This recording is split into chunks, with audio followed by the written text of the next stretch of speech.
नमस्कार। गीता में आत्म प्रबंधन के अंतर्गत हमने स्थूल शरीर, इंद्रिय, मन, बुद्धि और आत्मा के क्रमानुक्रम को इस श्रृंखला की पिछले कड़ी में जाना।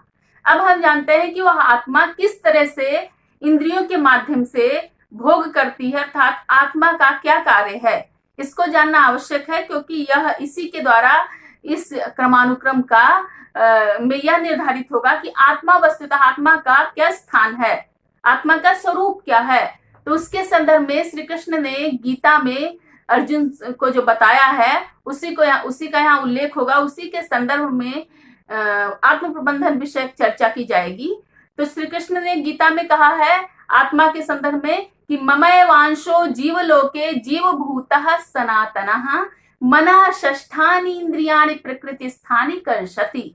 अर्थात क्या कहा है, ममय वांशो, मम एव अंशः, मेरा ही अंश, जीवलोके, जीवलोक में, अर्थात इस जीवलोक में जो चराचर जगत है जिसमें 4 प्रकार की योनियां पाई जाती हैं, जरायुज, अंडज, स्वेदज और उद्भिज, जिसमें योनिज और अयोनिज जीव हैं, ये सारे जो हैं जीवलोक में स्थित रहते हैं। तो कह रहे हैं मम एव अंशः, मेरा, मम अर्थात मेरा, एव ही अंशः, अंश, जीवलोके, इस जीवलोक में, जीवभूतः, जीव के रूप में उत्पन्न होके, अर्थात 4 प्रकार की योनियों के रूप में उत्पन्न होके, जरायुज अर्थात तो जो स्तनपायी हैं, अंडज अर्थात जो अंडा पहले उत्पन्न होता है उससे जो उत्पन्न होते हैं, उद्भिज अर्थात जो पृथ्वी को भेद करके उत्पन्न होते, वनस्पति, वृक्ष इत्यादि, और स्वेदज अर्थात जो विभिन्न वृक्ष, वनस्पति, मनुष्य इत्यादि के मल से उत्पन्न होने वाले एक तरह के परजीवी प्राणी हैं, जैसे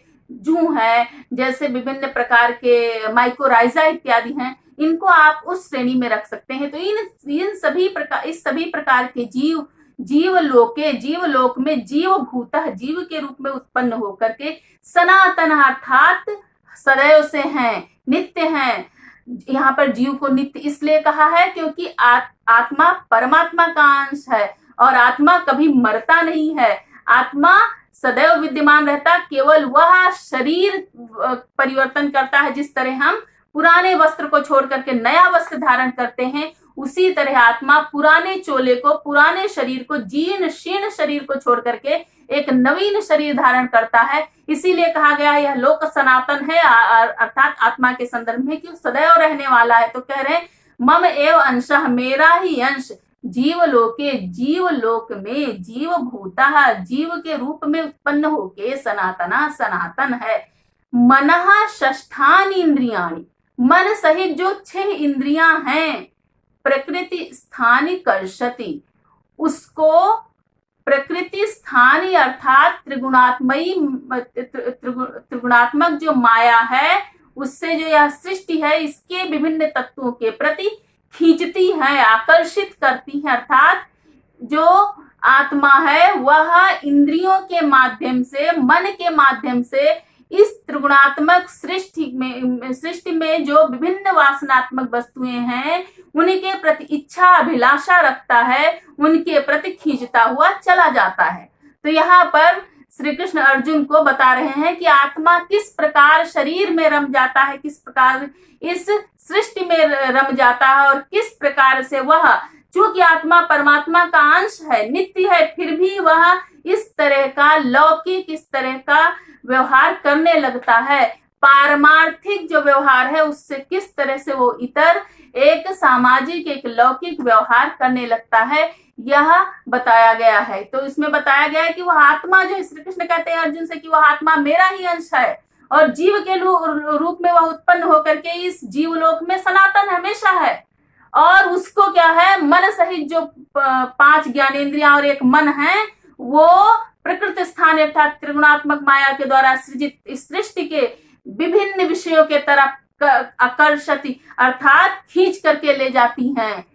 यहाँ कर्षत, खींचने शब्द का प्रयोग किया, खींचने का होता है, यहाँ पर एक दिख रहा है कि बलपूर्वक खींचा गया, क्योंकि आकृष्ट करना जो है, कर्षति जो शब्द है वो एक तरह से बल को भी प्रदर्शित करता है कि हाँ, इच्छा न होते हुए भी इंद्रियां विषयों के तरफ आसक्त हो जाती हैं और मन उन विषयों में रम जाता है। इस तरह जो भूत जीव के रूप में उत्पन्न होकर के मेरा अंश है, वह भी उसी के तरफ खिंचा हुआ चला जाता है। अर्थात व्यक्ति सांसारिक विषय वासनाओं में, सांसारिक ऐषणाओं में, पुत्रेषणा, वित्तेषणा और लोकेषणा, इन सारी ऐषणाओं इच्छाओं में वह रम जाता है, उसी में लगा रहता है और उसी को सर्वस्व समझ करके व्यवहार करता है। इस तरह वो जो पारमार्थिक ज्ञान है, जो परम तत्व का ज्ञान है, जो मूल जिज्ञासा है कि यह सृष्टि कैसे उत्पन्न हुई और हम किसके अंश हैं, इस तरह का जो भाव है वो भूल जाता है और सांसारिक वासनाओं में, विषयों में, कर्मों में रम करके वह अनेक प्रकार के ऐसे कर्म करता है जो पाप कर्म की श्रेणी में आते हैं, जिसके कारण उसका इहलोक और परलोक दोनों प्रभावित होता है। उदाहरण के तौर पर आप देख सकते हैं कि व्यक्ति माया मोह में किस तरह से जुड़ा रहता है और अपने परिवार को ही सब कुछ समझता है। उसके लिए वो किसी प्रकार का भ्रष्टाचार, किसी प्रकार का अनाचार, किसी प्रकार का अत्याचार, यहाँ तक कि कुछ पैसे तक घूस में लेने के लिए व्यक्ति तैयार हो जाता है और इस तरह का सामाजिक अपराध करता हुआ सामान्यतः दिखाई पड़ता है। ऐसे लोग भी अपराध में लिप्त होते हुए दिखाई पड़ते हैं जिनको समाज की सामान्य धारणा उदार मना समझती है। वह क्यों? क्योंकि वह विभिन्न ऐषणाओं से, विभिन्न इच्छाओं से, विभिन्न वासनाओं से वे लोग युक्त हैं। वो इस शरीर को, इस जीवन को ही सब कुछ समझ बैठे हैं, जिसको एक दिन पंच तत्व में विलीन हो जाना है, जिसको एक दिन उसी स्थान पर चले जाना है जहां से वह आत्मा आई थी। आत्मा को एक दिन शरीर को छोड़ देना है और छोड़ने के बाद शरीर की क्या दशा होती है किसी से छिपा नहीं है, हम आप सभी जानते हैं।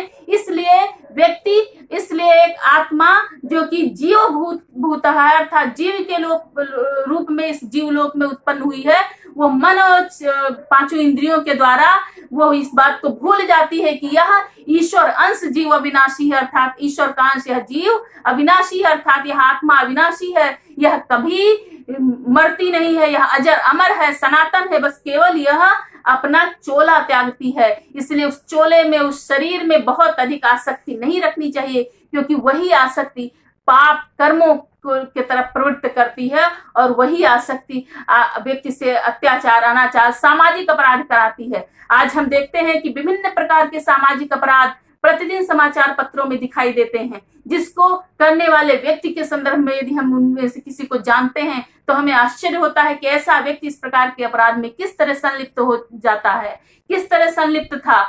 ऐसा हो ही नहीं सकता। अब विश्वास ही कई बार नहीं होता है, परंतु ये सत्य होता है कि इंद्रियों के वशीभूत होकर के व्यक्ति उस प्रकार का आचरण करता है, उस प्रकार का अपराध करता है, जिसके कारण केवल वर्तमान के लोग ही, वर्तमान समाज ही नहीं प्रभावित होता, हमारी भविष्य में आने वाली जो पीढ़ियां हैं वे भी उसका दंश भोगने के लिए विवश हो जाती हैं।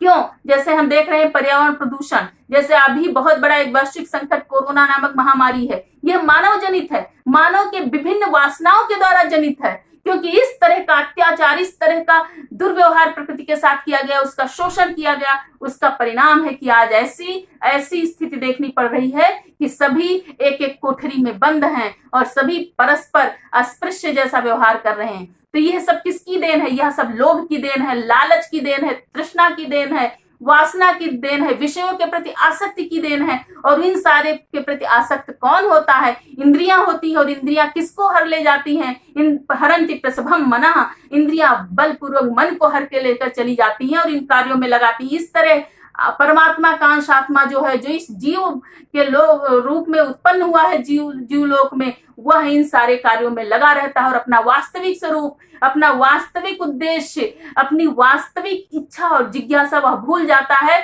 और इन्हीं सबको सब कुछ सर्वस्व समझ करके स्वयं को इन कुमार्ग पर लेकर के चला जाता है, जिसके कारण उसका अपना जीवन ही स्वाहा नहीं होता, अपने जीवन का ही नाश नहीं होता, अपितु वह अपने साथ और सभी को भी लेकर के चला जाता है। और इस तरह एक अंतहीन श्रृंखला बनती है, तब तक वो चलती है जब तक विवेक बुद्धि नहीं जागरण होती, क्योंकि एक अपराध अनेक अपराधों का कारक बनता है। एक अपराध को छिपाना अनेक प्रकार के झूठ बोलने का कारण बनता है। इस तरह हम समाज में अवनति, पतन और स्खलन देखते हैं। उस बात को यहाँ पर इस श्लोक के द्वारा श्री कृष्ण ने अर्जुन को बताया है कि वस्तुतः यह क्या है, यहाँ पर अर्जुन का भी मन आपको समझने की जरूरत है कि वो जिस तरह से कुरुक्षेत्र के युद्ध में देख रहे हैं कि अपने ही लोग सामने युद्ध के लिए तैयार खड़े हुए हैं, तो उनके मन में जो वैराग्य उत्पन्न होता है, उनके मन में जो इस तरह की भावना वितृष्णा उत्पन्न होती है, उसको दूर करने के लिए प्रबोधन है। श्री कृष्ण प्रबोधन अर्जुन को उपदेश देते हैं, उनके मानस का प्रबोधन करते हैं और उसके अंतर्गत बताते हैं कि आत्मा का स्वरूप क्या है, आत्मा वस्तुतः है क्या, आत्मा मेरा ही अंश है। जब मेरा कहते हैं तो कहने का तात्पर्य है पार ब्रह्म परमेश्वर का अंश आत्मा है, परंतु आत्मा अज्ञान का व्यवहार क्यों करती है, जड़ता का व्यवहार क्यों करती है, इस जीव के रूप में उत्पन्न होकर के वह अज्ञानियों जैसा व्यवहार इसलिए करती है क्योंकि यह जो 6 इंद्रियां हैं, अर्थात एक उभय इंद्रिय मन और 5 ज्ञानेंद्रियां जो है, जिसके संदर्भ में हमने पिछले बार बताया, ये जो है ये विषयों के प्रति प्रकृति स्थान अर्थात त्रिगुणात्मक माया से उत्पन्न इस विश्व के नाना प्रकार के प्रलोभनों के प्रति आत्मा को प्रलोभित करके ले जाती हैं और आत्मा वहां पर भोक्ता बन जाता है। अर्थात स्थूल अर्थ में समझिए इन सब का वो आनंद लेने लगता है और इसी में रम जाता है, मूल स्वरूप को भूल जाता है। तो यह यहाँ बताने की आवश्यकता इसलिए है। पिछले कड़ी में बताया कि आत्मा का स्थूल शरीर से लेकर आत्मा तक का क्रमानुक्रम क्या है, उसके बाद यहाँ आत्मा का यह स्वरूप बताया जा रहा है कि आत्मा अज्ञान के अंधकार में कैसे डूब करके व्यवहार करती है। तो इसको जानने का अभिप्राय यह है ताकि इसके ज्ञान पूर्वक व्यक्ति का मानस थोड़ा उदार हो सके, उसका हृदय थोड़ा उदात्त हो सके और वह अपने और अपने परिवार को छोड़ करके थोड़ा समाज के लिए, राष्ट्र के लिए और विश्व के लिए सोच सके, वह कल्याण के लिए सोच सके। वो केवल मनुष्य मात्र के लिए ही नहीं, वो प्रकृति के कण कण के लिए विचार करे। जब वो व्यवहार करे तो उसे लगे कि इसका प्रभाव, एक पॉलीथीन उदाहरण के तौर पर, एक पॉलीथीन यदि एक व्यक्ति फेंके तो उसे उसके आत्मा में यह भावना जगनी चाहिए कि बहुत बड़ा अपराध कर रहा है। हो सकता है कल उस पॉलीथीन को कोई पशु खा ले और उसके पेट में बहुत बड़ा विकार उत्पन्न हो जाए और उसके जीवन का अंत हो जाए। कल वो पॉलीथीन किसी तरह समुद्र में पहुंच जाए और समुद्री जीवों के लिए बहुत बड़ी घातक हो जाए। कोई अंकुर पृथ्वी से निकल रहा हो, उस अंकुर के ऊपर वह पॉलीथीन आ जाए और वह अंकुर अपना कर फैलाने, अपना हाथ फैलाने से पहले ही नष्ट हो जाए, उसका जीवन समाप्त हो जाए। तो इस तरह की विध्वंस की कल्पना भी उसे होनी चाहिए कि हमारे इंद्रियों का विषयों के प्रति जो तुष्टि है, हमारे मन प्रसादन जो है, उसके लिए हम ऐसा कार्य न करें जो दूसरे के लिए अहितकारी हो, जो सृष्टि के अन्य तत्वों को भी प्रभावित करने वाला हो, जिसका प्रभाव सब पर पड़ने वाला हो। तो उसमें थोड़ी सी यह वृत्ति, थोड़ा सा यह विषय, थोड़ा सोच जागृत हो और वह इस तरफ भी प्रवृत्त हो, क्योंकि जब आप जिस प्रकार आप सोचते हैं उस प्रकार आप व्यवहार करते हो, जैसा आप व्यवहार का आपका आचरण दिखता है उसी प्रकार उत्तरोत्तर आपकी प्रगति होती है। इसलिए विचार आपके आचरण को प्रभावित करते हैं। तो इस तरह से अपने अस्तित्व पर विचार पूर्वक और सबके अस्तित्व पर विचार पूर्वक एक संतुलन स्थापित करने का प्रयास मनुष्य करे। आज इसी प्रबंधन की आवश्यकता है और यह एक व्यक्तिगत प्रबंधन है, क्योंकि हम स्वयं के ही प्रबंधन के द्वारा, स्वयं के ही जीवन के व्यवस्थापन के द्वारा व्यवस्था की जो एक किरण है उसका प्रकाश फैला सकते हैं, उसका प्रसार कर सकते हैं और एक संदेश भी दे सकते हैं और अपने जीवन को भी संवार सकते हैं। यही इसका मंतव्य है, यही समझना चाहिए। नमस्कार।